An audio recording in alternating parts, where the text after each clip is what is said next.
The desert wind howls across the sands of Egypt, carrying with it the weight of centuries. Beneath the golden dunes, deep inside the earth, lie secrets that define the dawn of civilization. The pyramids rise against the horizon, massive blocks of stone stacked with impossible precision, each one a testament to human ambition and belief in eternity. These monuments are not just stone, they are voices from the past, carved into silence, waiting to be heard. Archaeologists call them material remains, but for the people who built them, they were gateways to immortality. When Howard Carter brushed away the sand from the sealed doorway of Tutankhamun's tomb in 1922, the flicker of candlelight revealed treasures untouched for over 3,000 years.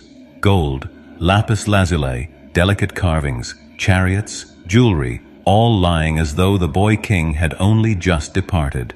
Carter's famous words still echo, "Yes, wonderful things." Those objects were more than decoration.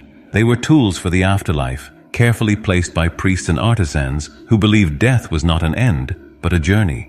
Every amulet, every vessel told a story of gods worshipped, of fears confronted, of a civilization that demanded eternity. But the story of material remains is not limited to Egypt. Travel further east, to the land between the Tigris and Euphrates, Mesopotamia, the cradle of writing, law, and cities. Here, buried beneath layers of mud brick and river silt, lie clay tablets inscribed with cuneiform. At first glance, they look like nothing more than hardened lumps of earth. Yet when scholars learned to read them, entire worlds came alive. On those tablets were receipts for grain, records of marriages, laws carved by kings, even the world's first stories, like the Epic of Gilgamesh. These simple fragments of clay turned into voices of merchants, priests and rulers who lived thousands of years. Agdam, pottery shards scatter across ruins, too common to seem important, but archaeologists know their value. The design of a pot's rim, the curve of a handle, or the color of its clay can reveal the age of a settlement, the reach of trade networks, and even the tastes of a vanished people. In the Indus Valley, thousands of years ago, potters fired clay in massive kilns, stamping their jars with seals marked by strange animals and symbols no one can yet read. Those tiny seals, of unicorn-like beasts, bulls, and intricate patterns, are material remains that whisper about a civilization still cloaked in mystery. We do not yet know their language, but we see their order: carefully planned cities, drainage systems, beads and ornaments buried with care. The ruins of Greece rise from marble hills, their columns broken but still proud. Walk among them and you feel the weight of philosophy, drama, and democracy. The Parthenon, though battered by time, once glistened with bright paint, statues of gods, and the footsteps of worshippers. Coins, scattered across the Mediterranean, bear the faces of Alexander the Great, Athena, Zeus, currency that was more than money. It was propaganda, the voice of rulers spread into every hand. Each coin tells of battles won, empires built, and the ambition of men who sought to carve their names into eternity. Rome expanded that ambition into stone, roads, and arches. The Colosseum still looms, its tiers once filled with crowds hungry for spectacle. Gladiator helmets, swords, and broken shields uncovered from the sands remind us of the blood spilled for entertainment. In the ruins of Pompeii, where volcanic ash froze time, material remains speak louder than words. Loaves of bread carbonized in ovens, graffiti on tavern walls, mosaics of daily life, all preserved as if the citizens had only stepped away for a moment. Pompeii's remains are haunting because they are human. They are the closest we come to shaking hands with the past. But material remains are not just grand monuments or glittering treasures. They are bones, worn sandals, clay fig. The dust of centuries clings to ruins scattered across the vast lands of Asia, where civilizations rose and fell long before modern memory. In the valleys of the Yellow and Yangtze rivers, ancient China left behind material remains that would shape history for thousands of years. Bronze vessels, intricate and heavy, are covered in strange and beautiful patterns of dragons, tigers, and spirals. These were not mere containers, but sacred offerings, placed in tombs and temples to honor ancestors and gods. In the darkness of the earth, they carried prayers to the heavens. Terracotta warriors stand in silent ranks outside the tomb of Qin Shi Huang, China's first emperor. Thousands of life-size soldiers, each with a unique face, were buried to guard him in the afterlife. Their armor, their horses, their very stance.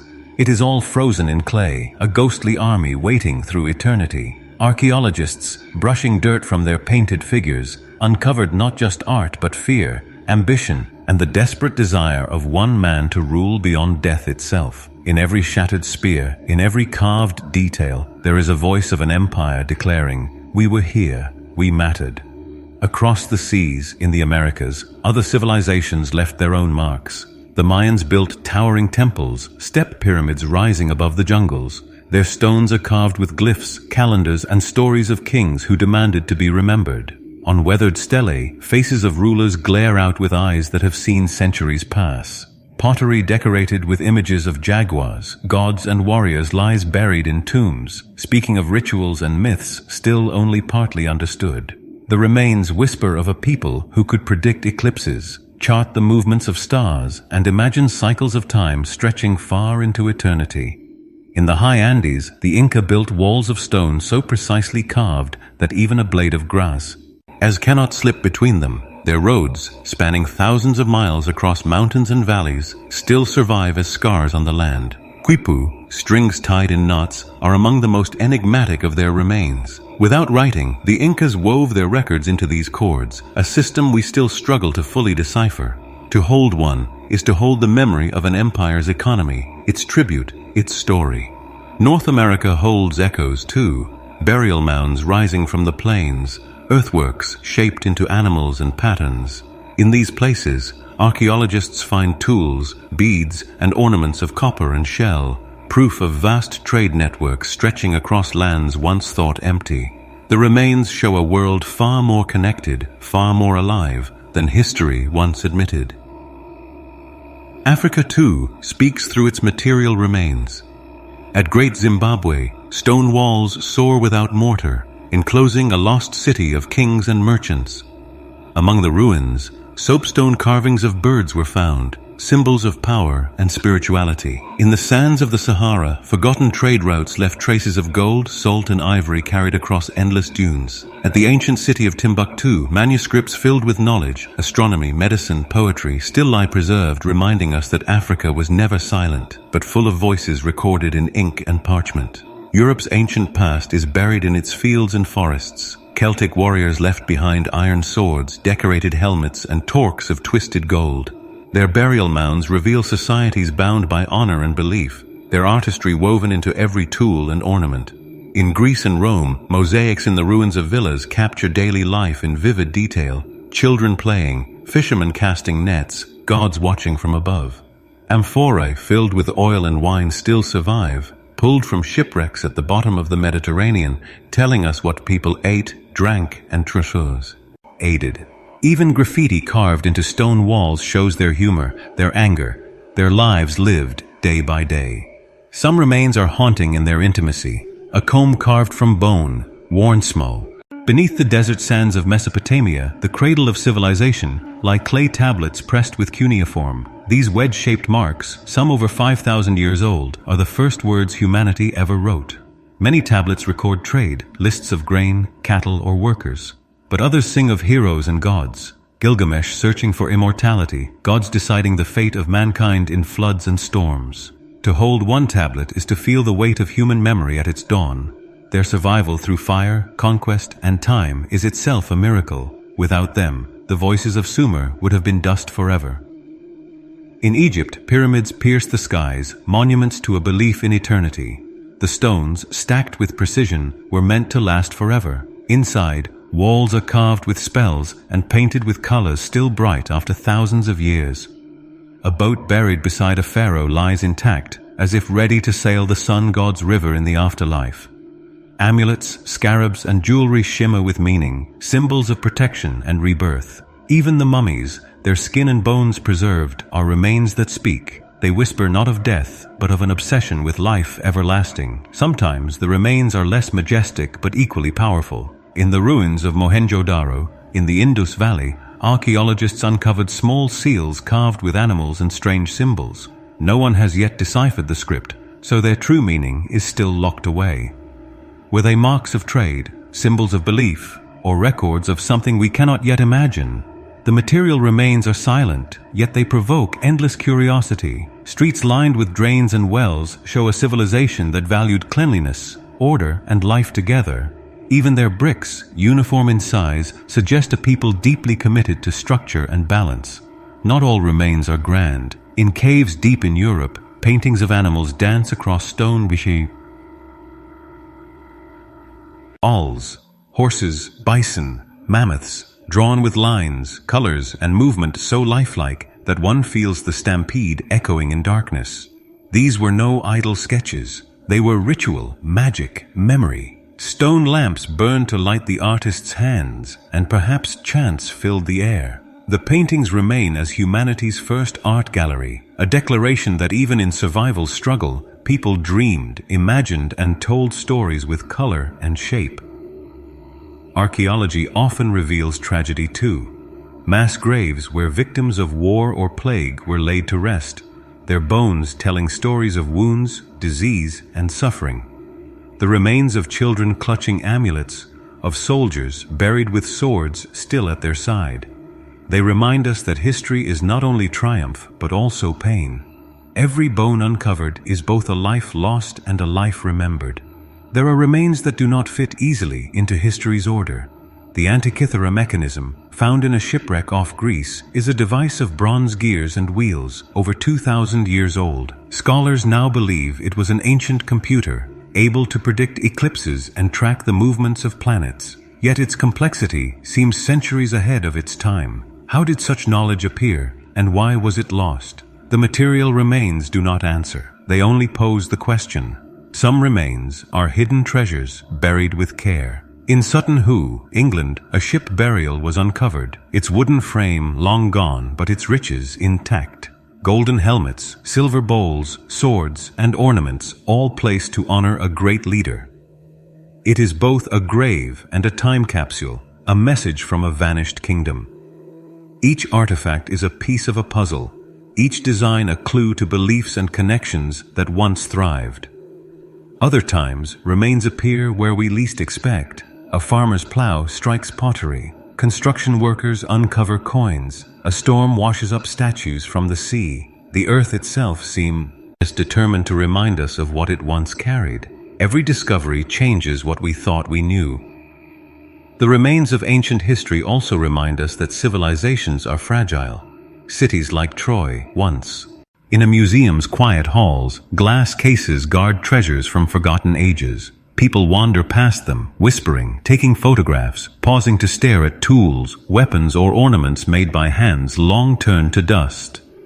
These objects, though silent, speak a language across time. They tell us who we were, what we valued, and how we fought to endure. Every fragment of pottery, every shard of glass, every twisted piece of metal is a message sent forward into our world. It is as if our ancestors knew one day we would seek them, and they left clues for us to find. Sometimes the remains emerge in strange places, unsettling in their power. Beneath the frozen tundra of Siberia, mammoth bones rest beside spears carved from stone. They mark the hunting grounds of Ice Age humans, who faced beasts larger than houses, armed with only courage and sharpened rock.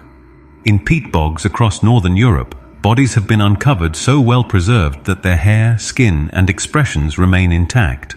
They are victims of ritual sacrifice or punishment, caught in the moment of their last breath. To look upon them is to feel the past staring back, alive in eerie stillness. In the high Andes, archaeologists uncovered children buried atop mountains, sacrificed to gods in rituals of faith and fear. Their faces still peaceful, their garments woven with care. There remains a haunting reminder of devotion that demanded the ultimate price. The cold preserved them, freezing a story in time. The air, the snow, the silence, they all became guardians of memory.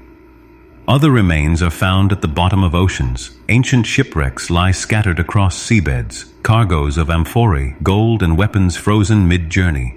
Divers swim through these drowned graveyards, touching timbers that last felt air thousands of years ago. Some ships carried trade, others carried soldiers to war. Some never reached their due destination, their final message written only in rust and coral. Yet even here, history breathes. A jug raised from the sea tells us what people drank, traded, and shared. A sword encrusted with salt tells us who fought and died. As technology advances, new layers of the past are revealed. Ground-penetrating radar exposes structures still hidden beneath forests and deserts. Satellites detect faint outlines of roads and temples long erased from the surface. DNA analysis lets us peer into the bloodlines of mummies, proving connections across continents. Each discovery is like adding brushstrokes to a canvas we thought we understood but never fully saw. The material remains keep rewriting our story, reminding us that history is alive, dynamic, and never finished. Yet with every discovery comes responsibility. Looting, war, and greed threaten these remains. Priceless statues shattered, tombs robbed, artifacts sold in black markets where history becomes currency. Each loss is more than an object stolen. It is a memory erased, a voice silenced forever. The guardianship of material remains is not merely about preservation. It is about protecting humanity's shared identity. To lose them is to lose ourselves. And what of our own time? One day, our skyscrapers, airplanes, satellites, and cell phones will be the remains of today. Perhaps in thousands of years, when future archaeologists dig through the ruins of our cities, they will piece together our lives through fragments of plastic, steel, and digital remnants buried deep. What will they say about us? That we dreamed of progress, that we built towers to the sky, that we connected the world in invisible webs of communication, or that we consumed recklessly, leaving behind mountains of waste? The material remains we leave will define us, just as those before have defined their makers. In the end, the remains of ancient history are not just objects, they are mirrors. They show us our fears and hopes, our struggles and triumphs. They remind us that we are not alone in time, that across millennia, people lived with the same